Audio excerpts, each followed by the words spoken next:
श्री हरि भगवान को जय हो। आज को आनंद को जय हो। भागवत भगवान को जय हो। बसौं सबैजना बसौं। त्यसरी भगवानको कथाको आनन्द रस सबैलाई जान्न जरुरी छ, बुझ्न जरुरी छ।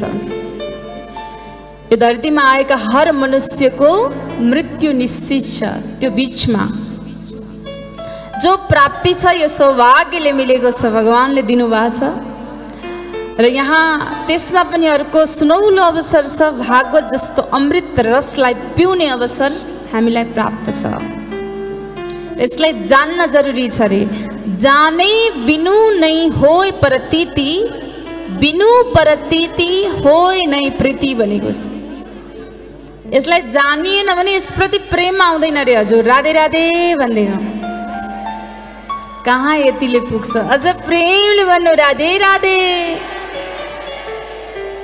त यसलाई जानेपछि अझ बढी प्रेम हुन्छ। जसरी हजुरहरूले 5 वर्ष अगाडि को राधिका दासी चिनेकै थिएन, हजुरले प्रेम गर्नुहुन्थ्यो त नचिने मान्छेलाई। जब जान्नुभयो तब अझ प्रेम भयो। अब त्यो भन्दा पनि अझ नजिकबाट भेट्नुभयो, अझ प्रेम बढ्यो।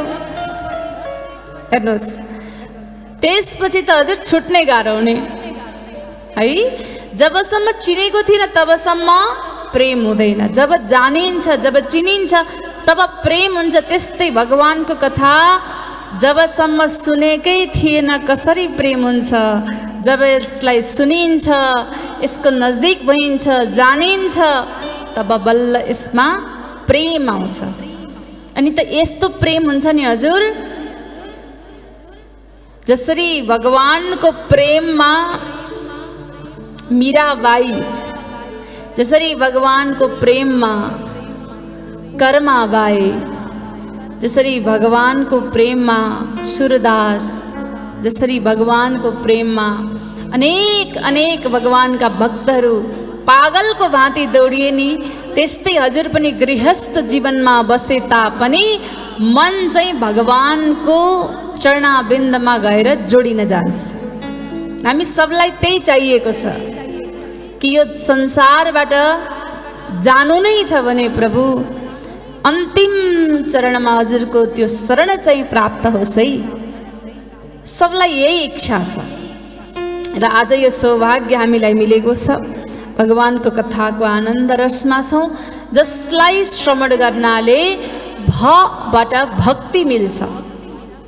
भागवतको 4 अक्षरमा पहिलो अक्षर भ, भक्ति, त्यसपछि आउँछ ग, ज्ञान, त्यसपछि ज्ञान आएपछि आउँछ वबाट वैराग्य। जब वैराग्य आउँछ तब तबाट त्याग आउँछ। बल्ल त्याग उत्पत्ति हुन्छ कि यो संसारको सत्यलाई जब बुझ्न लाग्नुहुन्छ नि, त्यसपछि लाग्छ कि यो सब क्षणिक छ, सब छुट्नेवाला छ। मलाई थाहा छ यो संसारमा म केही वर्षको लागि आएको छु। मेरो पतिदेव हुनुहुन्छ, पत्नी हुनुहुन्छ, मेरा छोराछोरी छन्, मेरा आफन्त छन्, मेरो आमा, मेरो बुवा। तर पनि मलाई थाहा छ केही वर्षको सम्बन्ध हुन् यिनीहरू। यी सब छोडेर मैले भगवानसँग मिल्नु छ। यहाँ बस्नु त पर्छ, कर्तव्य निभाउनु पनि पर्छ, तर यो बिर्सेर होइन कि म केही वर्षलाई यहाँ आएँ, फेरि पनि जानु छ। कति वर्षको आयु होला हजुर हाम्रो थाहा छ? राधे राधे भन्नु। अहिले त कथा सुन्दै हुनुहुन्छ, भोलि सुन्न आउन पाउने हो कि होइन यो पनि थाहा छैन हामीलाई।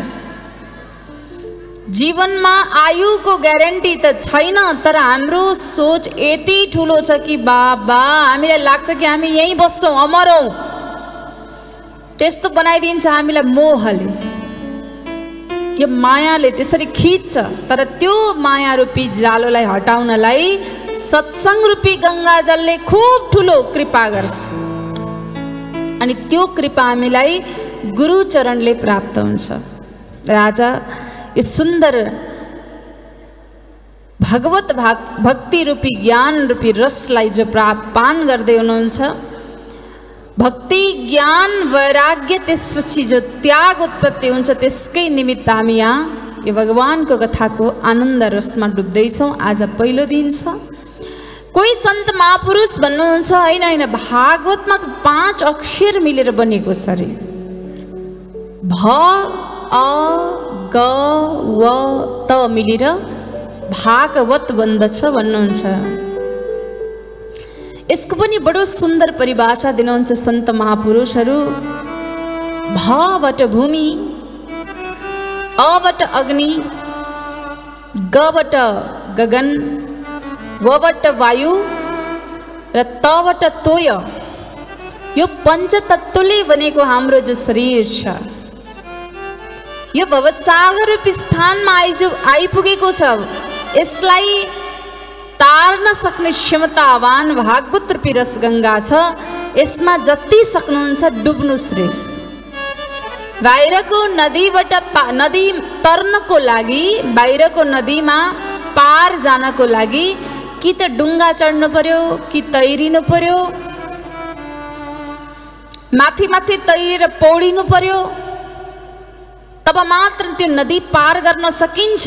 तर यो भवसागरबाट पार तर्नको लागि भागवत रूपी रसगङ्गामा जति सक्नुहुन्छ डुब्नुपर्छ। कथा सुन्न बसेको बेलामा नि सकेसम्म अन्य गफ गर्नु हुँदैन।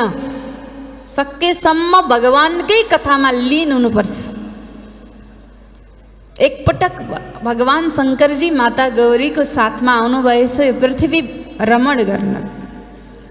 भोलेनाथले भूमिलाई नमन गर्नुभएछ। माताले सोध्नुभयो यो भूमि कति पवित्र रहेछ कि भोलेनाथले ढोक्दै हुनुहुन्छ। भोलेनाथ भन्नुहुन्छ यो दिव्य भूमि, यस्तो पावन भूमि जहाँ हजारौं भक्तहरू बसेर भागवत रूपी रसलाई बगाए, गङ्गालाई बगाए। त्यो गङ्गा रस बगेको ठाउँ हो यो, श्रवण गरेको भागवत भएको भूमि हो यो। त्यही भएर यो पवित्र छ। फेरि निकै अगाडि गएर अर्को स्थानमा भगवानले दण्डवत गर्नुहुन्छ। माता गौरीले फेरि प्रश्न गर्नुभयो, प्रभु यहाँ पनि भागवतजीको आयोजन भएको थियो।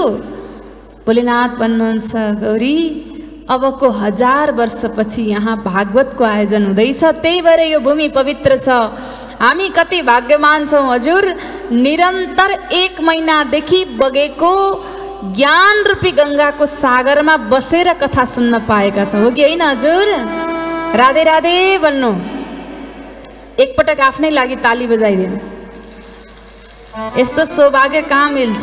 भगवानको कृपाले आज जो हामीलाई प्राप्त भएको छ त्यो पनि कहाँ? शङ्करजीको दिव्य आँगनीमा, पशुपतिनाथको दरबारमा। यो देश ऋषिमुनिको देश, यो देश पशुपतिनाथको देश, जुन देशमा राष्ट्रदेव पशुपतिनाथ भनेर पूजन गरिन्छ। विश्वको जुनसुकै स्थानमा पुग्दा पनि पशुपतिनाथको देशबाट आएको भनेर स्पर्श गरेर ढोगिन्छ। त्यो पावन भूमिमा बसेर हामीले कथा सुन्न पाउनु हाम्रो सौभाग्यको कुरा हो हजुर। पशुपतिनाथ भगवान जसले हाम्रो यो राष्ट्रको रक्षा गर्नुभएको छ, विश्वलाई शान्ति दिनुभएको छ, विश्वलाई कृपा गर्नुभएको छ, उनै बाबा शम्भुनाथ, उनै बाबा भोलेनाथ, देवादिदेव महादेवको चरणाविन्दमा बसेर भगवान हरि कथा सुन्दैछौँ। हरि र हरको मिलन भएको छ। आज यो दिव्य भूमिको आनन्दमा छौँ। सङ्कट मोचन विराट ज्ञान महायज्ञको पावन अवसरमा, यो दिव्य हरितालिका तीजको अवसरमा अब सबलाई खबर गर्नुहोला। यो दिव्य भूमिमा तीजको अवसरमा 9 दिन भागवतको आयोजना भएको छ। यो भागवत रूपी रसलाई 1 महिनादेखि बगिरहेको स्थानमा अब हामी सुन्न जाउँ भनेर अरू छर छिमेकी आफन्त इष्टमित्र सबलाई खबर गर्नुहोला। कहाँ? पशुपतिनाथको दरबारमा है त। प्रेमले भन्नु हर हर महादेव, अझ भक्तिले भनिदिनु हर हर महादेव।